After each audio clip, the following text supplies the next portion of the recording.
gente está começando esse ciclo de palestras de filosofia e literatura. A programação vai ser divulgada mais para frente no Instagram da Academia Mineira de Letras, mas a ideia é chamar alguns convidados para falar sobre as relações entre filosofia e literatura.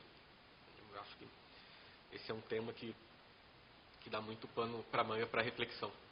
E aí, para começar, sou eu, que vou falar sobre filosofia e literatura num livro específico do Jorge Lima aqui, Túnica Inconsútil, né?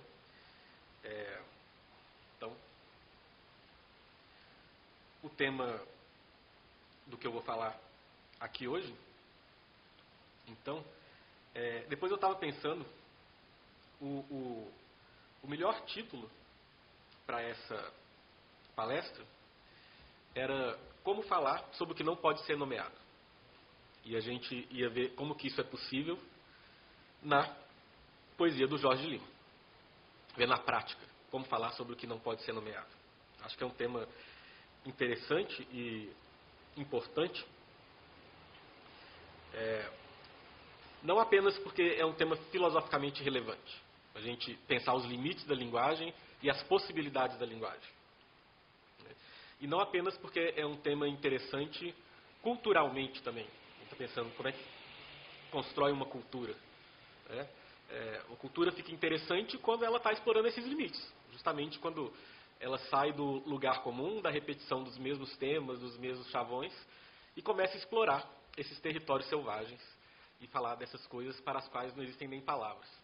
Mas eu acho que esse tema é inclusive uma questão civilizacional. E por quê? A gente vive nessa civilização da técnica, com todos os seus benefícios e todos os seus limites.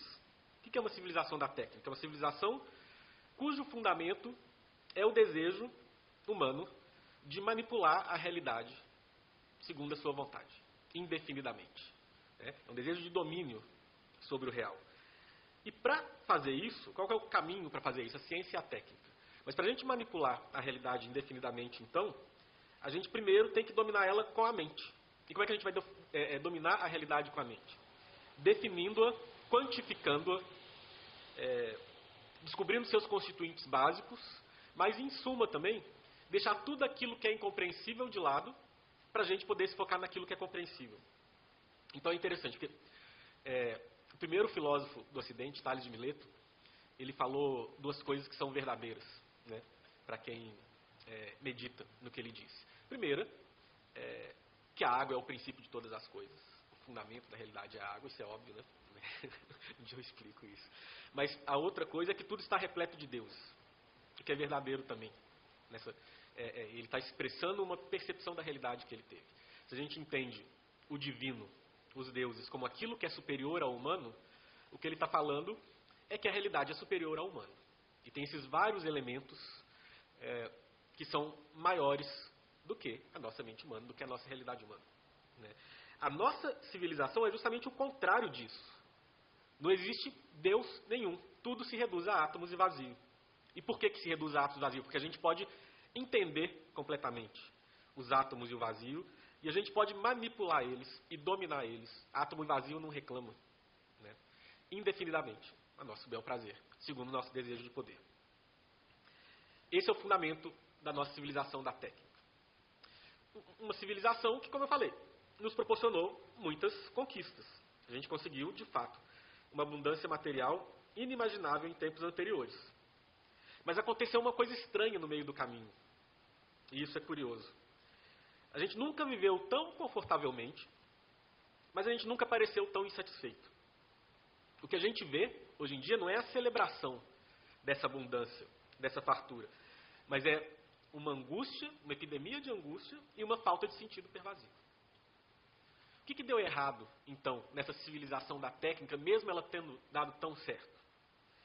As causas para esses problemas são complexas, né? A gente não vai reduzir isso numa frase, num clichê. Mas eu penso que, em alguma medida, elas se relacionam com essa nossa vontade de poder. Por quê? Para dominar o mundo, a gente precisou dominar ele com a mente.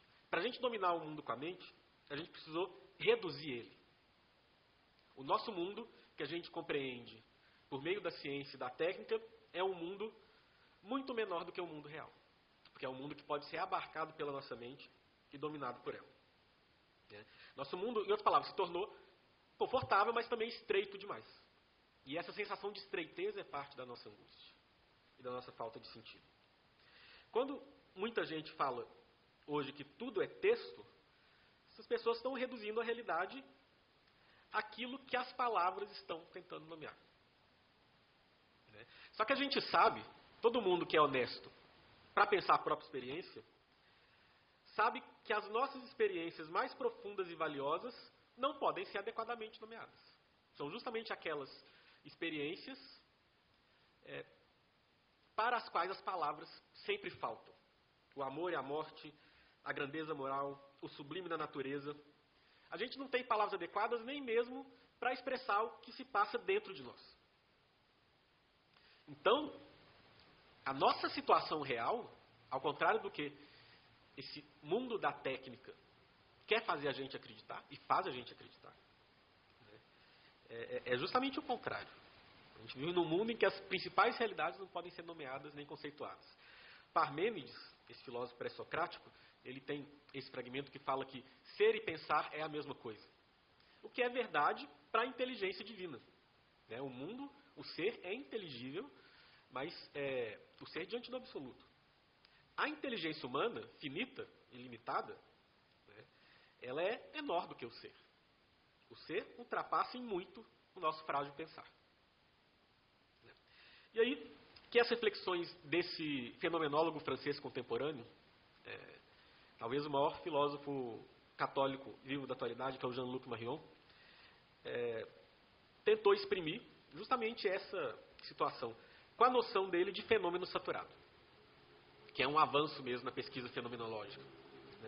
O que é o fenômeno saturado? É aquele fenômeno, é aquilo que aparece para a consciência com tal excesso de intuição que nenhum conceito e nenhuma significação é capaz de abarcar. É aquilo que é tão intenso para a consciência que os conceitos e as palavras faltam. Ele dá vários exemplos. Então, um exemplo que ele gosta de dar em alguns livros, ele escreveu nessa época, foi o 11 de setembro. A hora que aconteceu que lá todo mundo estava vendo na televisão, o que existia era aquele choque, era aquela coisa inaudita, que ninguém conseguia entender, que ninguém conseguia explicar, que não tinham palavras para aquilo que todo mundo estava vendo.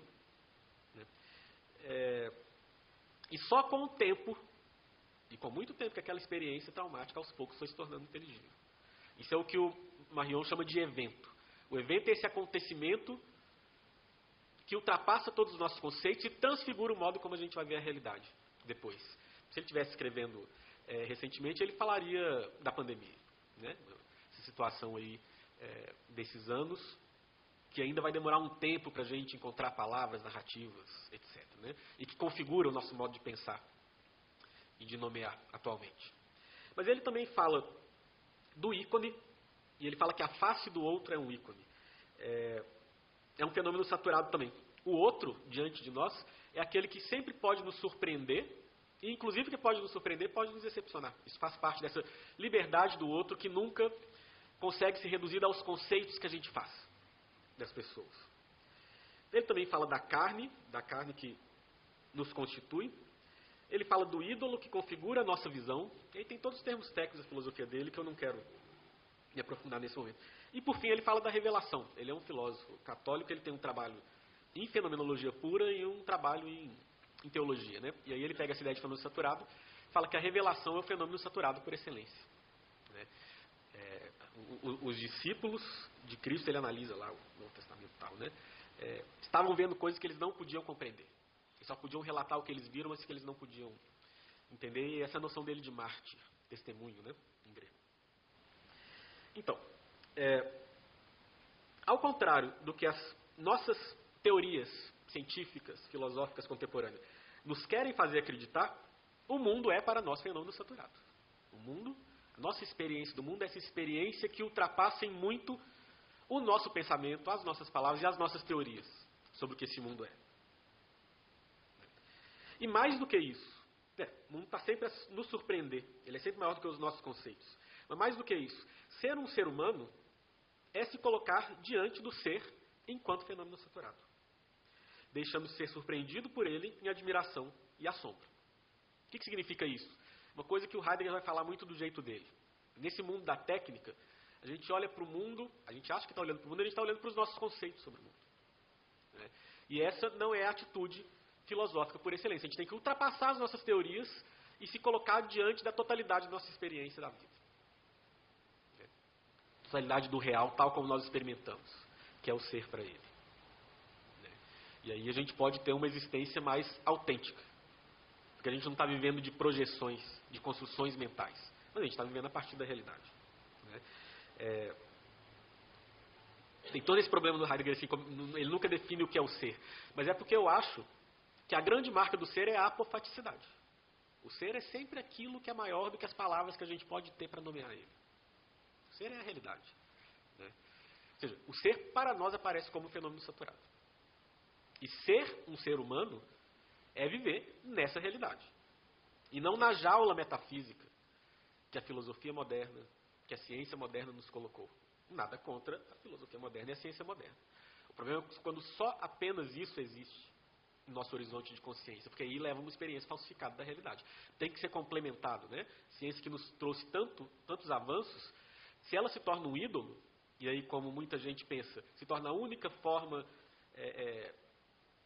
de alcançar um conhecimento, isso leva a todos os problemas que a gente tem visto no mundo de hoje. Mas se a gente está, então, nessa jaula metafísica, qual que é o plano de fuga? A gente pode falar filosofia, mas, sinceramente, a filosofia desde a Idade Moderna, desde o sistema universitário do fim da Idade Média e da filosofia moderna, ela virou um sistema. O sistema é um conjunto de proposições a partir do qual você faz deduções e aí você tem uma totalidade do real. É muito sedutor, mas é muito sedutor porque é justamente a manifestação por excelência do projeto moderno.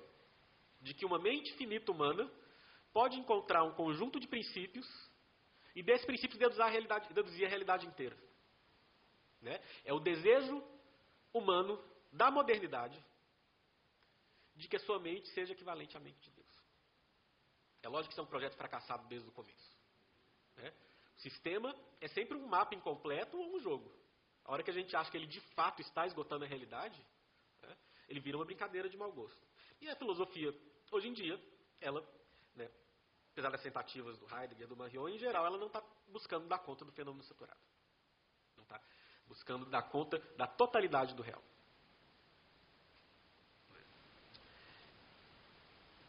A filosofia antiga, ela era uma alternativa.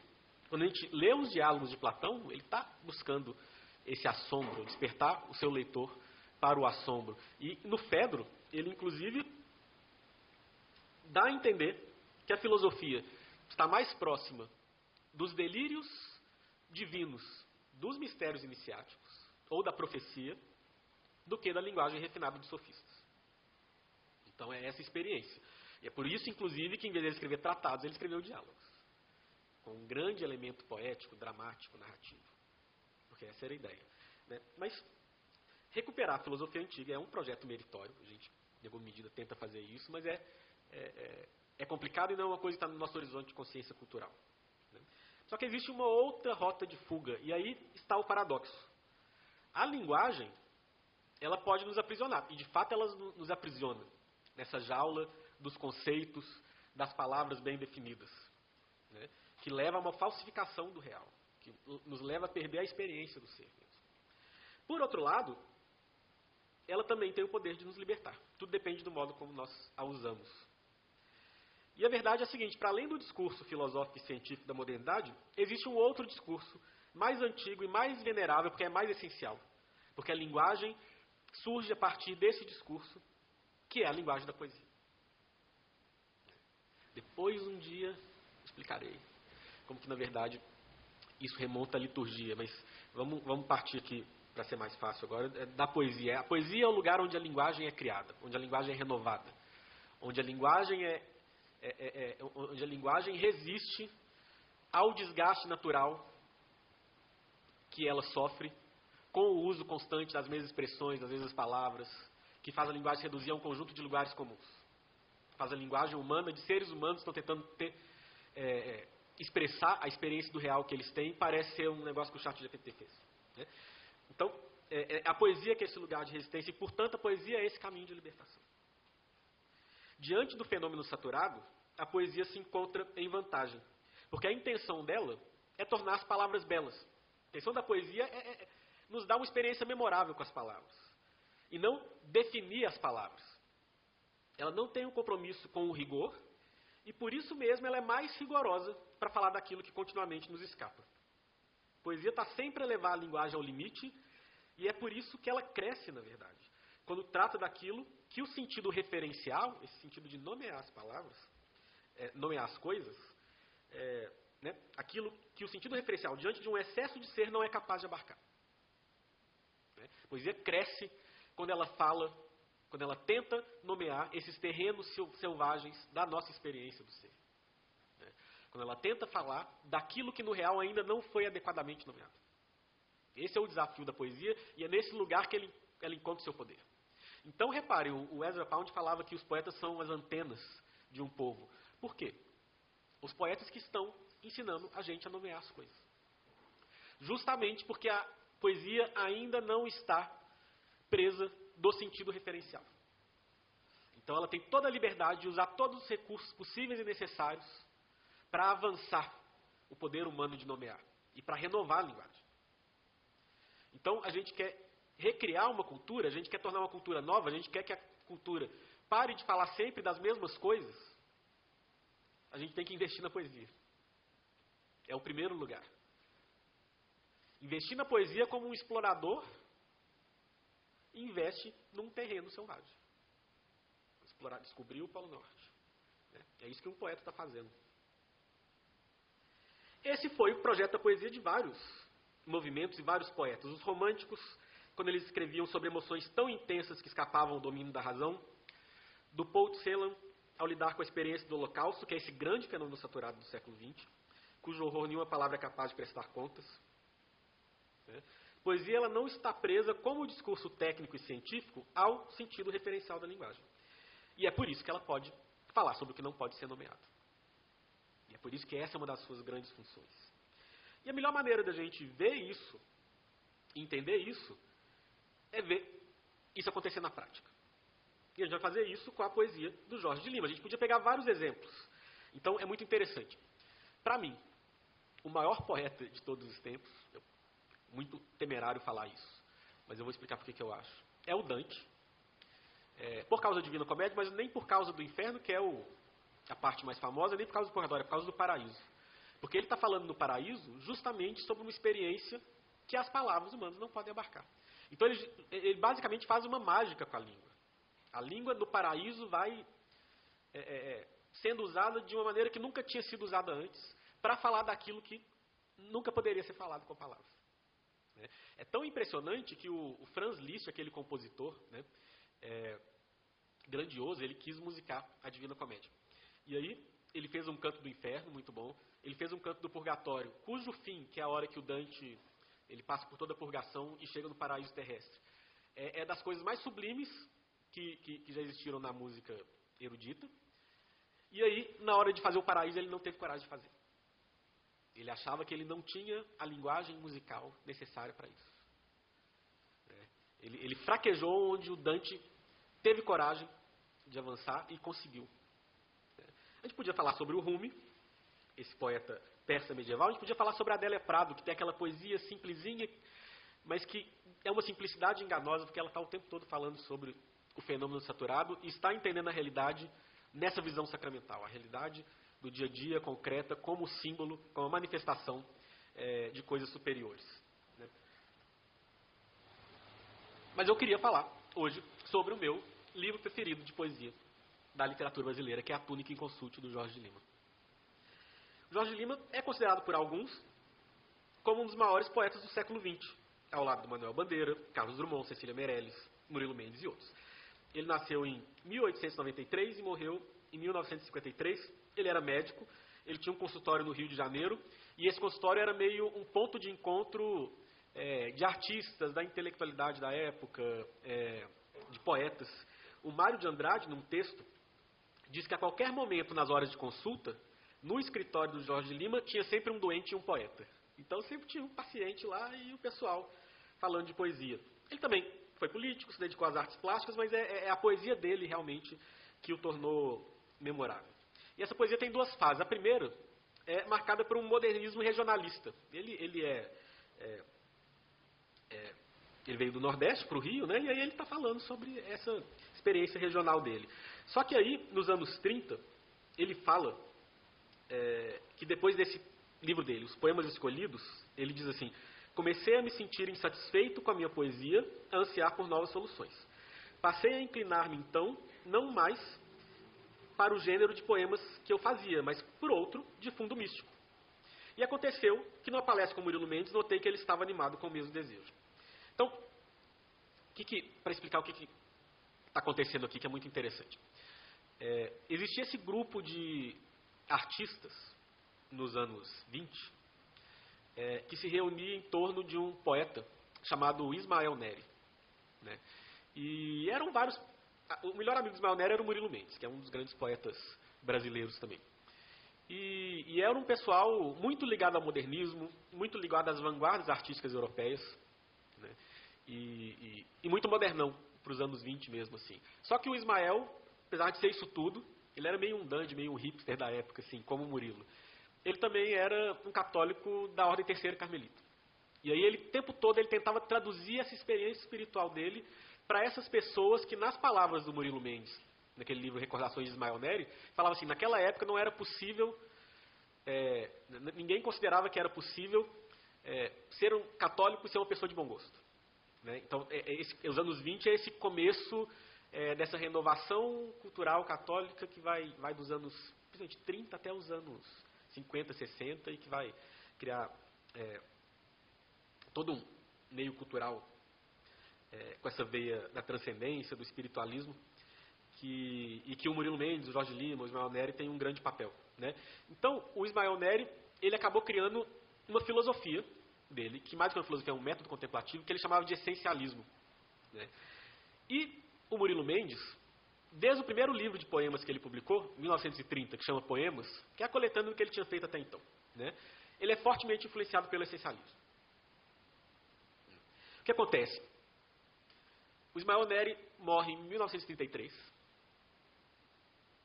O Murilo Mendes, no dia do funeral dele, isso é contado pelo Pedro Nava, nos livros de memória dele, se converte ao catolicismo nesse dia.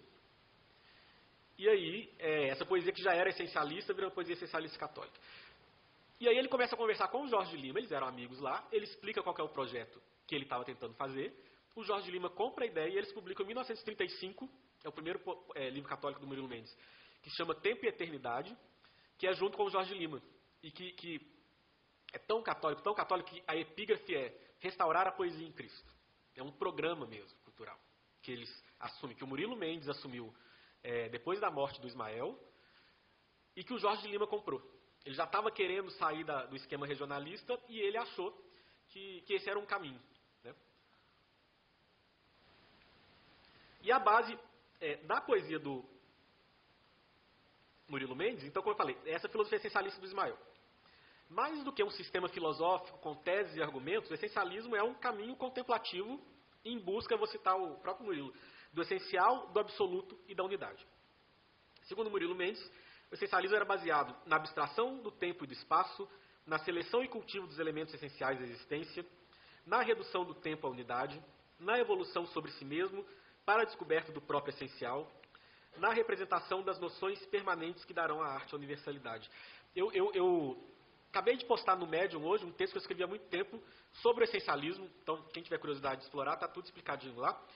O que eu queria deixar claro aqui, para a gente entender o que está acontecendo na poesia do Jorge Lima, é um método essencialista. Então, o essencialismo que eu falei não é muito um conjunto de teses, até tem teses, mas é mais um modo de enxergar a realidade, baseado no que o Ismael Neri chamava de abstração do espaço e do tempo. O que é isso?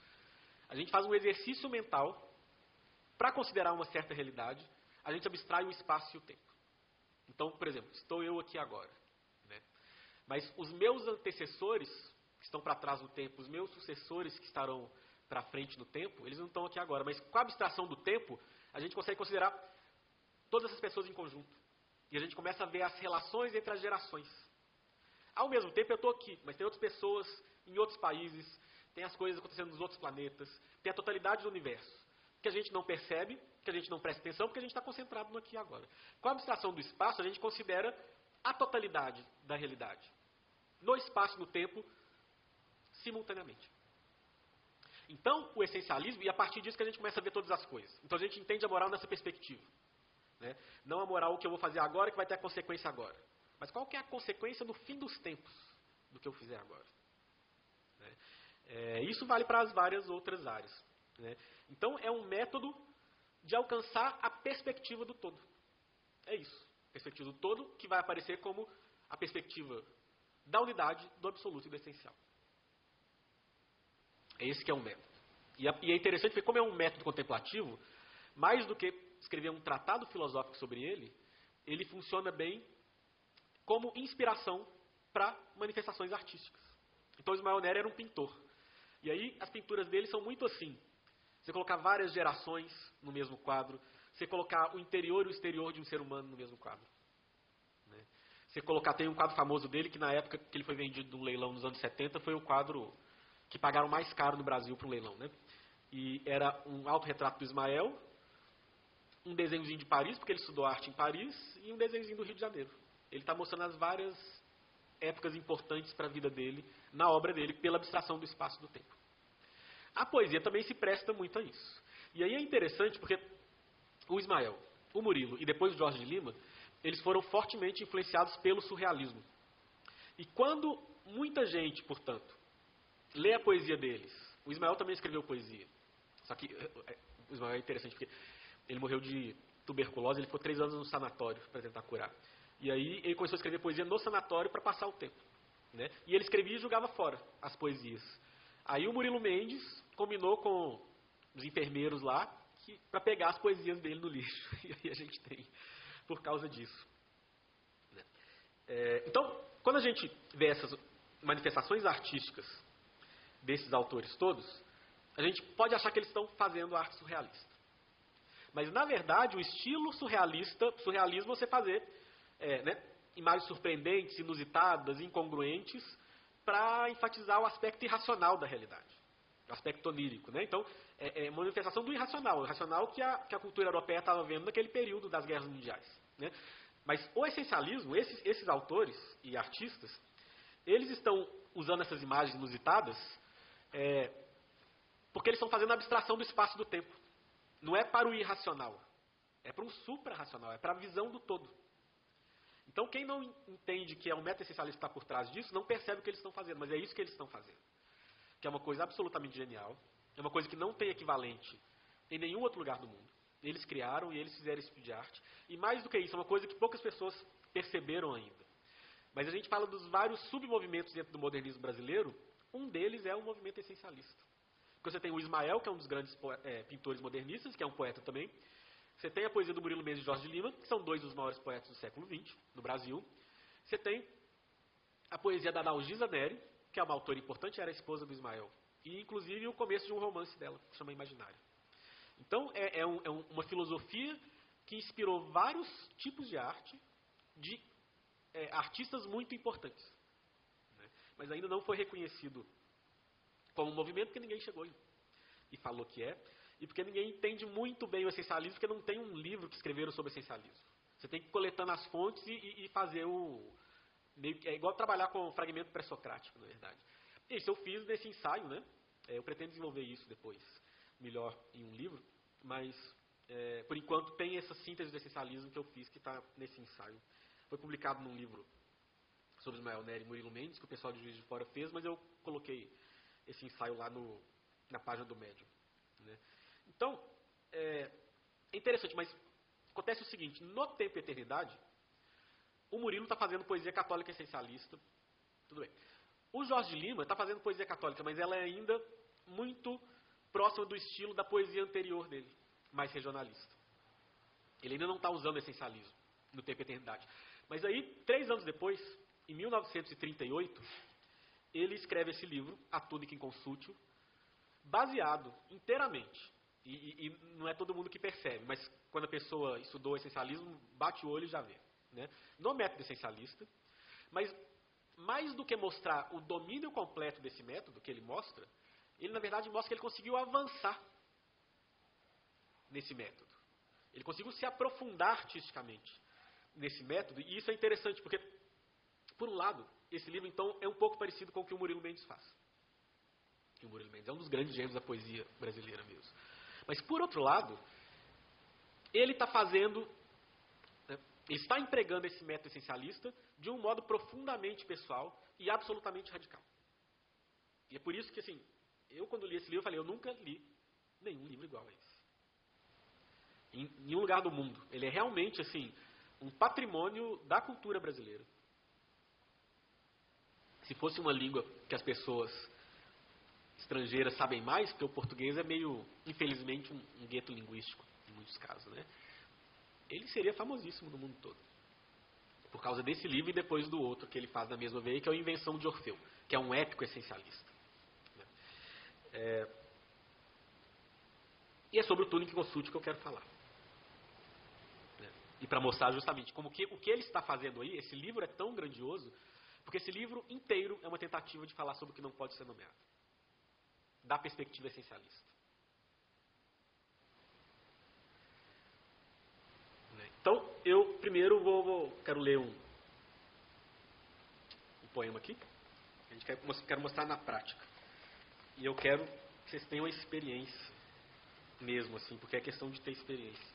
E vocês vão ver, esse poema que eu vou ler aqui, o Monumento Votivo, à primeira vista parece surrealismo puro, assim. É uma maluquice, assim, igual vocês nunca viram.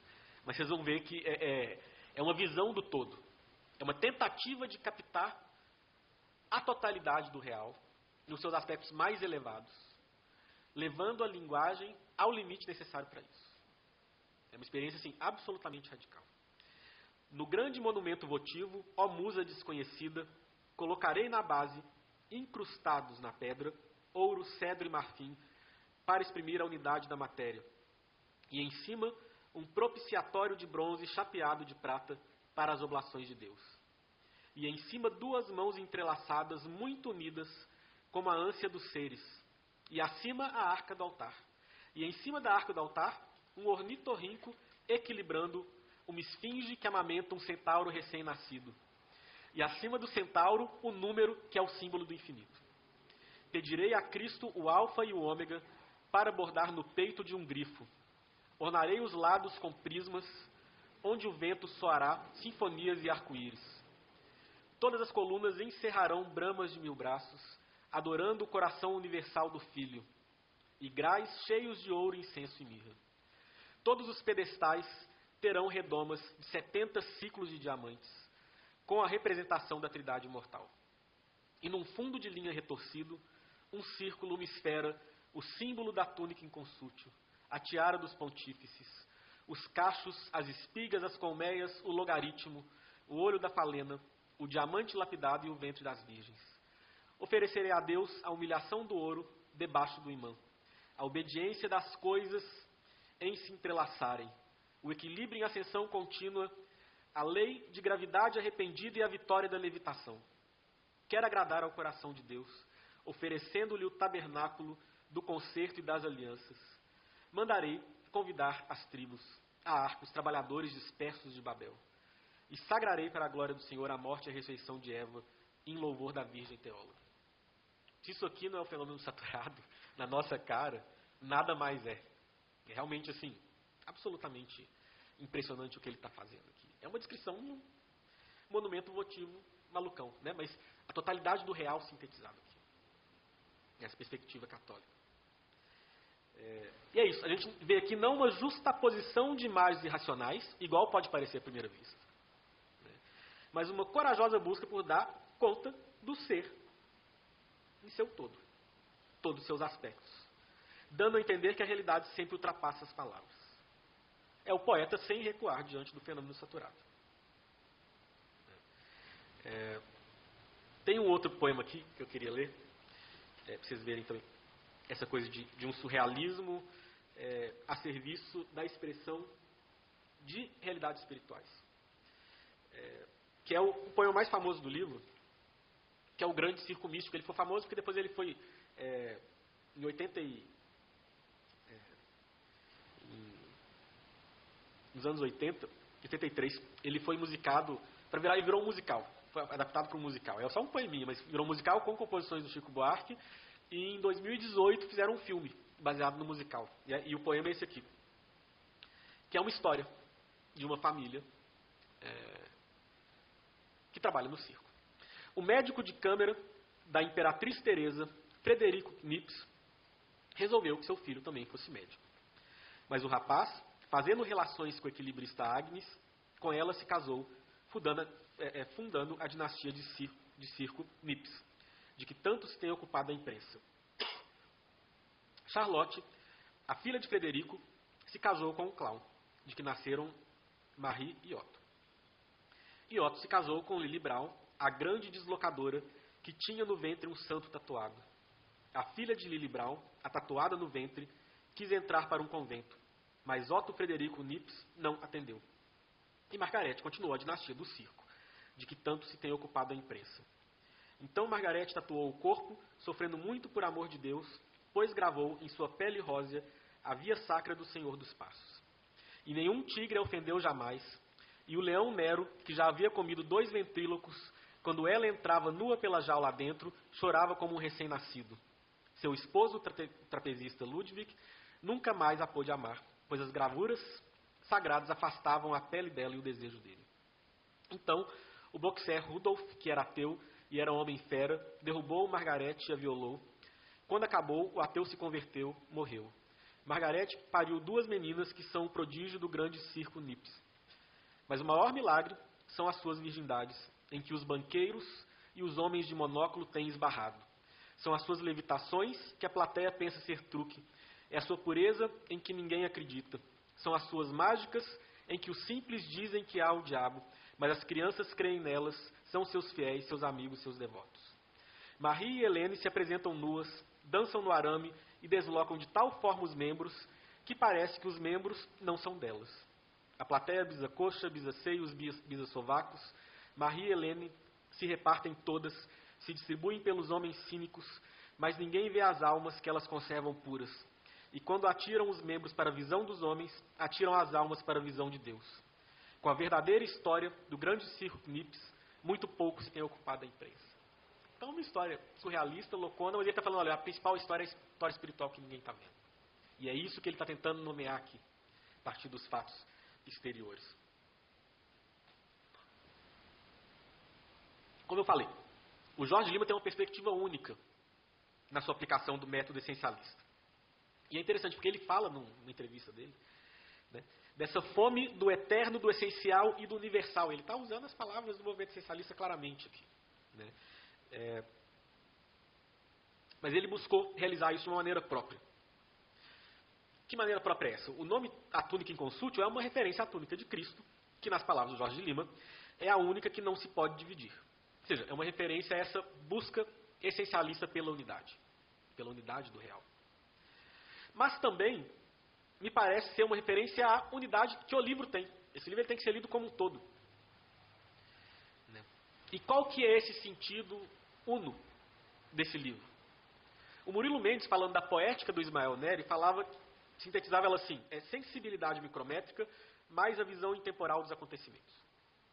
Eu acho que essa é a receita do Jorge de Lima, mas da perspectiva do Apocalipse. Essa é a visão pessoal dele. Ele está tentando alcançar essa visão intemporal, esse ponto a partir do qual ele pode olhar para toda a realidade, mas ele descobre que esse ponto é o ponto do juízo final. É o ponto do Apocalipse. Então, os poemas do livro são profundamente influenciados pela linguagem bíblica, mas principalmente pela linguagem do Apocalipse. E aí, para a gente entender o que significa Apocalipse, é a história do fim dos tempos e tal, mas a palavra apocalipse em grego, do verbo apocalipto, significa revelar, desvelar, desocultar. Né? O que é o Apocalipse? Mais do que o fim dos tempos, catástrofe, essas coisas desses filmes, assim, é o momento em que tudo que estava oculto será revelado e que o sentido último das coisas será desvelado. Então, estar na perspectiva do Apocalipse, não é ver um monte de prédio caindo e tal, mas é é entender o sentido último das coisas, porque é nesse momento que esse sentido último das coisas se revela. Então o Apocalipse, mais do que um acontecimento, é um ponto de vista. Mas é o ponto de vista adequado para a visão do todo. E é nesse ponto de vista que o Jorge Lima quer se situar. E é interessante, o último poema chama Ode à Comunhão dos Santos. É um longuíssimo poema em prosa da perspectiva do Apocalipse, na qual ele descreve o fim dos tempos, mas principalmente a experiência humana, a história humana, do começo até o fim, revelando o seu sentido último. É basicamente isso que ele tenta fazer. É dar conta desse fenômeno saturado por excelência, que é o sentido último da história humana. O que só é possível na perspectiva do Apocalipse. Um dos empreendimentos, ao meu ver, poéticos mais corajosos que eu conheço desde o Paraíso do Dante. Que ele também consegue cumprir com maestria. Mas o primeiro poema também é fundamental. A chave desse livro é o primeiro poema e o último poema. O último é essa Ode à Comunhão dos Santos, eu não vou ler aqui porque é um poema em prosa longuíssimo. Mas o primeiro é um poema que chama o Poema do Cristão, que é o meu poema preferido de todos os tempos. E é por meio dele que Jorge de Lima coloca o leitor na conformação existencial adequada para entender tudo o que vem a seguir no livro. Explico o que eu quero dizer. E aqui é útil essa noção do Jean-Luc Marion de anamórfoses. O que é anamórfose? Ele pega das artes plásticas. Então tem esses quadros, principalmente em arte contemporânea, moderna contemporânea, que o lugar que você fica para olhar o quadro altera o que está olhando do quadro. Então você vê muito de perto, você vê de um jeito, você vê muito de longe, você vê de um jeito. E tem um lugar que é o lugar ideal para você ver esse quadro. Essas várias posições frente à posição ideal, que é a anamórfose em artes plásticas. O Jean-Luc Marion pegou isso para fazer uma analogia com a experiência fenomenológica de uma consciência que olha para um fenômeno. E tem as várias posições que essa consciência pode ocupar e o fenômeno aparecerá para ela de formas diferentes. É interessante que ele aplica isso para avançar a fenomenologia. Eu acho que isso é uma conquista da fenomenologia mesmo. A posição que o observador ocupa altera a percepção do fenômeno. Isso tem que ser levado em conta pela fenomenologia. Mas ele aplica na teologia também. Porque ele fala, a gente entende a teologia quando a gente ocupa a posição de Cristo, que olha para o Pai e revela o Pai. Então, é anamórfose aqui também para entender a experiência teológica para além de um conjunto de proposições, mas entender a teologia como um caminho para essa revelação que Deus fez a partir de Cristo. Então, tem todas essas implicações. Eu adapto um pouco essa noção do Jean-Luc Marion no meu pensamento sobre a linguagem, e nessa veia mais metafísica, com alguma influência do Heidegger, eu traduzo no meu vocabulário anamórfoses como conformação existencial. Ou seja, diante do ser, diante da totalidade do real, a gente pode tomar várias perspectivas. É isso que é anamórfoses para mim. Então, olha só, por exemplo, quando o Heidegger descreve a angústia ele fala de Stimmung, ou seja, essa afinação que o nosso ser tem diante da totalidade do ser.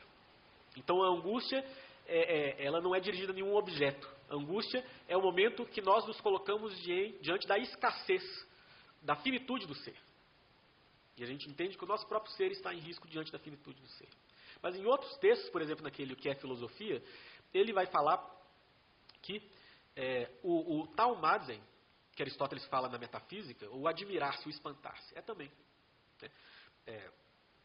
um estímulo. É aquela hora que a gente fica admirado pelo fato das coisas serem como são. É o ser enquanto causa de espanto.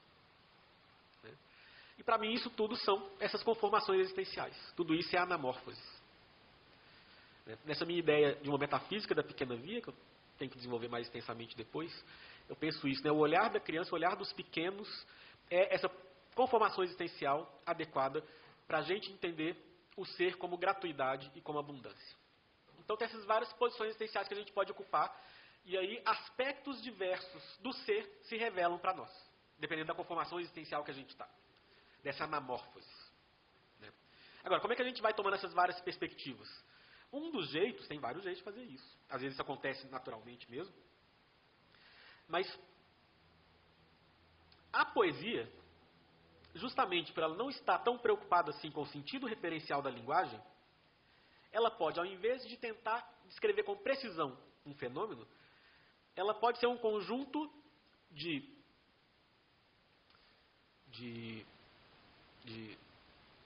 como é que eu falo isso? De ordens, de pedidos para o leitor, para que a experiência interior dele se altere, para que ele tome uma certa conformação existencial, a partir da qual certas realidades e experiências se tornarão claras e manifestas para ele. É um conjunto de instruções, é essa a palavra que eu queria. Poesia não está falando sobre algo, mas está dando instruções para o leitor para adotar uma certa atitude, uma certa conformação existencial, uma certa anamórfose, a partir da qual ele vai entender e perceber naturalmente, na mesma hora, coisas que em outros estados ele não tinha percebido. É isso o que esse poema do cristão está fazendo. Né? E é a perspectiva, é assim que eu leio, adequada e necessária para a gente entender o que ele está fazendo no resto do livro inteiro. A gente segue as instruções do poema do cristão e a gente está pronto, então, para ler os outros poemas do livro. E qual que é essa perspectiva existencial do poema do cristão? Perspectiva de Cristo na cruz. É a partir da perspectiva de Cristo na cruz que, para Jorge de Lima, aqui nesse livro, a gente pode falar sobre o fenômeno saturado do Apocalipse, onde o sentido último das coisas e da totalidade é desvelado. Mais fenômeno saturado, mais radicalidade poética do que isso na literatura brasileira, eu não conheço. E eu vou ler esse poema e eu convido vocês a fazerem essa experiência. Mais do que só vocês verem, o poema é esse aqui. Se vocês tentarem fazer esse exercício de seguir essas instruções, eu quero ver depois o que acontece. Porque o sangue de Cristo jorrou sobre os meus olhos, a minha visão é universal e tem dimensões que ninguém sabe. Os milênios passados e os futuros não me aturdem, porque nasço e nascerei, porque sou uno com todas as criaturas, com todos os seres, com todas as coisas, que eu decomponho e absorvo com os sentidos e compreendo com a inteligência transfigurada em Cristo. Tenho os movimentos alargados, sou o bico, estou em Deus e na matéria. Sou velhíssimo e apenas nasci ontem. Estou molhado dos limos primitivos e ao mesmo tempo ressoo as trombetas finais. Compreendo todas as línguas, todos os gestos, todos os signos. Tenho glóbulos de sangue das raças mais opostas. Posso enxugar, com um simples aceno, o choro de todos os irmãos distantes. Posso estender sobre todas as cabeças um céu unânime e estrelado. Chamo todos os mendigos para comer comigo e ando sobre as águas como os profetas bíblicos. Não há escuridão para mim. Opero transfusões de luz nos seres opacos. Posso mutilar-me e reproduzir meus membros como as estrelas do mar, porque creio na ressurreição da carne, creio em Cristo e creio na vida eterna. Amém. E tendo a vida eterna, posso transgredir as leis naturais. A minha passagem é esperada nas estradas. Venho e irei como uma profecia. Sou espontâneo como a intuição e a fé. Sou rápido como a resposta do mestre. Sou inconsútil como a sua túnica. Sou numeroso como a sua igreja. Tenho os braços abertos como a sua cruz despedaçada e refeita todas as horas em todas as direções, nos 4 pontos cardeais. E sobre os ombros a conduzo, através de toda a escuridão do mundo, porque tenho a luz eterna nos olhos. E tendo a luz eterna nos olhos, sou o maior mágico. Ressuscito na boca dos tigres, sou palhaço, sou alfa e ômega, peixe e cordeiro, comedor de gafanhotos. Sou ridículo, sou tentado e perdoado, sou derrubado no chão e glorificado. Tenho mantos de púrpura e de estamenha, sou burríssimo como São Cristóforo e sapientíssimo como Santo Tomás. E sou louco, louco, inteiramente louco para sempre, para todos os séculos, louco de Deus. Amém. E sendo a loucura de Deus, sou a razão das coisas, a ordem e a medida. Sou a balança, a criação, a obediência. Sou o arrependimento, sou a humildade. Sou o autor da paixão e a morte de Jesus. Sou a culpa de tudo, nada sou. Miserere mei, Deus, secundo magnam misericordiam tua. Então, a gente pode vislumbrar aqui, a partir desses poemas, as maneiras pelas quais, algumas delas, a poesia pode falar sobre o que não pode ser nomeado. Né? Então, primeiro, escapando do sentido referencial, ela pode, por meio de toda a liberdade que ela tem, usando imagens inusitadas, metáforas, usos pouco convencionais das palavras, captar aquilo que ainda não foi adequadamente captado pelas palavras numa língua, numa cultura. Ela pode usar de todos os recursos para desvelar realidades que ainda não foram desveladas pelas palavras. né? Como eu disse, a linguagem de seu uso constante se desgasta e se torna uma coleção de clichês de lugares comuns. Ela se empobrece pelo uso constante, né? É o que eu sempre falo para meus alunos. O primeiro poeta que comparou o que ele sentia pela amada com a lua foi o maior poeta de todos os tempos. Mas depois de, né, milhares de anos, isso virou o maior clichê e não nomeia adequadamente mais nada. Então o poeta ele tem que sempre descobrir maneiras novas de falar para voltar a nos comunicar o mistério do mundo e o assombro da existência. Então o primeiro jeito que a linguagem poética fala sobre o que não pode ser nomeado é assim. Em segundo lugar, ela pode, se a lemos em uma atitude contemplativa, se tornar para nós um conjunto de instruções que nos levam a esse lugar existencial, onde certos aspectos do ser se tornam manifestos. É o que a gente acabou de ver aqui com o poema do cristão, para quem seguiu as instruções. Mas, por fim, e eu espero que isso esteja claro agora, a partir da nossa breve experiência com alguns dos poemas da Túnica Inconsultum, a poesia tem esse poder de falar sobre o que não pode ser nomeado, a partir do que eu chamo de potência anagógica da linguagem. E essa expressão eu tiro da teoria medieval dos níveis de leitura das Sagradas Escrituras. Isso aí tá teoria que vai desde o Orígenes até São Tomás de Aquino. São Tomás vai falar na Suma que a Bíblia tem 4 sentidos. O sentido literal, em primeiro lugar, a partir do qual todos são construídos, está falando do que aconteceu. Em segundo lugar, um sentido alegórico, no qual as coisas do Antigo Testamento se referem às coisas do Novo e tal, né? Ou seja, tudo tem um símbolo e uma relação. Em terceiro lugar, o sentido moral, né? Ou seja, aquela leitura, se meditada, ela leva a uma transformação interior, que não se reduz ali umas coisas bonitas que falaram que a gente tem que passar a mão em cachorro, sei lá, ajudar a criança a atravessar a rua e aí a gente fica bonzinho. Não é isso. Ela alarga, aprofunda a nossa visão de mundo e com a visão de mundo mais profunda a gente pode agir melhor, né? É uma outra coisa.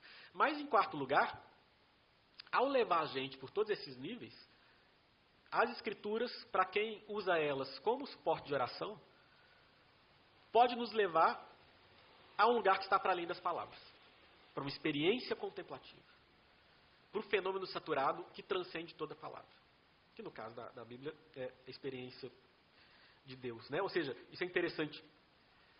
E é isso que o Dionísio Areopagita vai chamar de sentido místico das Escrituras. É aí que o termo místico começa a ganhar o sentido que tem na nossa linguagem. Místico, no começo, essa palavra ficou mais corrente com a teologia mística do Dionísio Areopagita. A teologia mística está falando do sentido oculto das Escrituras, que é esse sentido contemplativo que a pessoa que reza a partir da Bíblia alcança se está num caminho espiritual avançado. Esse é o sentido anagógico, né? Alguns textos têm o poder de apontar para além de si mesmos, para uma experiência, para uma situação que está além necessariamente de qualquer palavra. Isso é a potência anagógica da linguagem, né? Ela pode nos fazer superar a própria linguagem, mas é ela que vai fazer. Em outras tradições encontramos algo parecido. Então, na 5.3 de Plotino, no final, ele vai falar que o texto filosófico dele, que é um texto lá, filosófico super intricado, argumentativo, ele pode também se tornar um epodé. Epodé em grego significa encantamento. E ele está pensando muito, assim, na Grécia, nessa época, quando uma mulher ia dar à luz, não tinha anestesia e tal, então as parteiras começavam a cantar cantos, e a mulher entrava num êxtase, e aí conseguia dar à luz com mais facilidade. Ele está falando desse epodé, porque ele está falando das pessoas que, lendo o tratado dele, sofrem como que dores de parto, para ter as intelecções, né? E aí ele fala, ó, esse texto meu, se cantado muitas vezes, isso é muito legal, porque o texto pode ser lido, mas ele pode ser cantado, né? Ele pode se tornar um encantamento e nos levar à contemplação que está para além das palavras. Essa é a potência anagógica da linguagem, né? E a poesia, por empregar, vou usar a definição do Ezra Pound aqui, as palavras em sua... Para o Pound, a definição do Pound de poesia é: a poesia é linguagem saturada de significação, né? Pela poesia ser isso, ela é também dotada desse poder anagógico. Ela pelo menos pode evocar esse poder anagógico. Alguns poetas de fato fazem isso. Ela pode nos afetar a tal ponto que ela nos leva para esse outro lugar, né?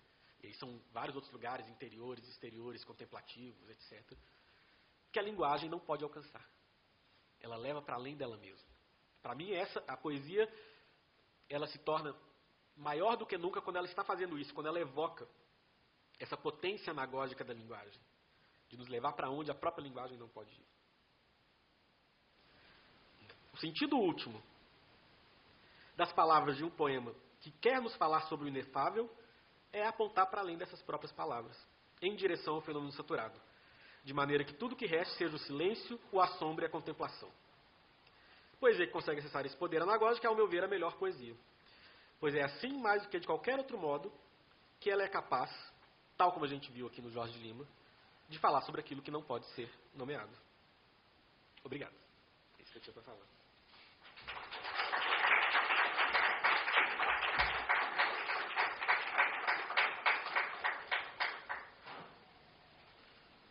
É isso aí, pessoal. Estamos abertos aí.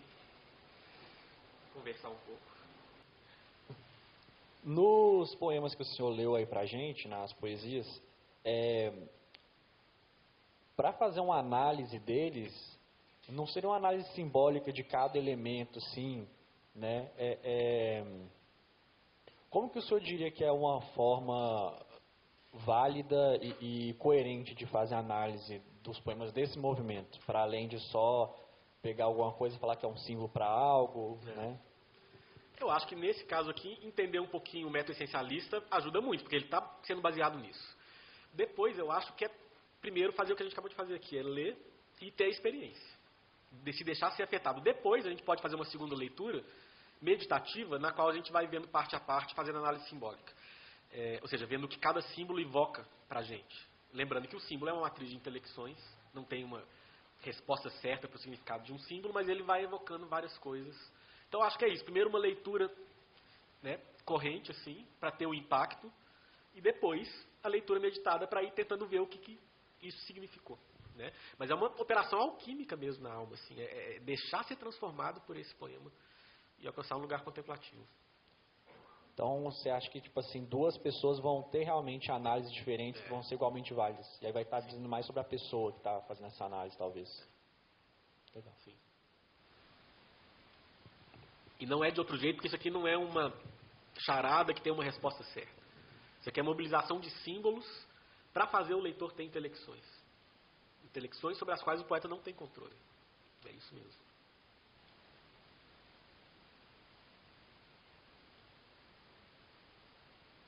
Mais alguém?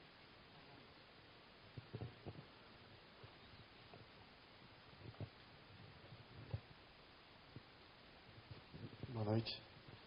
Bem lá no começo você falou sobre formação de cultura, né? E aí depois falou sobre saturação e me lembrou muito um texto do Willem Flusser, que parece que ele diz que está falando coisas muito parecidas com o que você fala, e eu acho que seria interessante encontrar os pontos de encontro e de distanciamento, porque ele fala sobre toda experiência humana ser incomunicável por natureza. Mas e aí vem um artista ou alguém que domina a linguagem, não necessariamente na arte, e aí formata uma maneira de expressar, e essa maneira vira uma forma educativa para quem vem depois, né? Tipo, o exemplo que ele dá no artigo é do amor romântico. E aí ele diz que, uma vez que foi definido o amor romântico, pessoas que não tiveram ainda a experiência aprendem através da obra, da forma, na verdade, e reproduzem a experiência a partir daí, que tem muito a ver com a coisa da saturação que você fala, né? Assim, de que é muito maior do que a intelecção. E aí depois lá, para concluir, ele dá uma volta e chega num ponto que eu acho que é da formação da cultura, que ele fala que, voltando à ideia de forma, né, que ele trabalha mais a questão da forma, quando você produz alguma coisa que é totalmente inserida dentro de uma tradição, você não está dizendo muita coisa, porque meio que tudo já foi dito. Se você diz alguma coisa que é totalmente nova e de vanguarda, você não consegue se comunicar com ninguém, porque ninguém tem vocabulário para interagir com essa obra. Mas quando você faz algo dentro da tradição e explora, né, que você falou lá no começo, explorar esse mundo selvagem, e explora um pouquinho assim para fora, aí você está criando cultura, né, na ideia dele. Eu não sei, eu acho que eu não consegui traduzir direito o pensamento da influência, mas eu senti muitos paralelos, e aí eu não sei se dá algum material para ser... Sim, eu gosto muito dele. Esse artigo eu não sei se eu conheço, mas ele tem aquele livro Língua e Realidade, alguma coisa assim, que para ele está pensando em alguma coisa muito próxima. Assim. Eu não acompanho ele em tudo e para mim não é a linguagem que cria a nossa percepção do real, para mim é anterior, é litúrgico. Mas isso aí nesse momento aqui, o que ele está falando é muito próximo do que eu estou falando mesmo. Ou seja, a nossa experiência do real, em alguma medida, eu não acho que seja inteira, é mediada pela linguagem. Então, quando o poeta avança na nossa capacidade de nomear, ele amplia os horizontes do nosso mundo mesmo. Né? A poesia, de algum modo, cria o mundo para a gente pensar como Heidegger, né? Em alguns textos dele. Nesse sentido. De que nomeando coisas, torna essas coisas acessíveis e comunicáveis. Né? Elas se tornam parte da nossa consciência. Mas o que eu penso é bem próximo do que o Husserl pensa, as mesmas influências. Ele está misturando Heidegger com Wittgenstein e tal. É muito por aí, sim.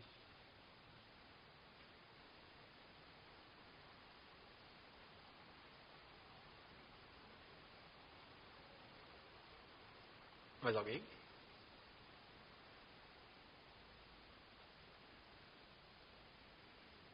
Se não, então... eu agradeço muito a presença de vocês, foi muito bom. E a gente continua aí nos próximos encontros, pessoal. Então, obrigado.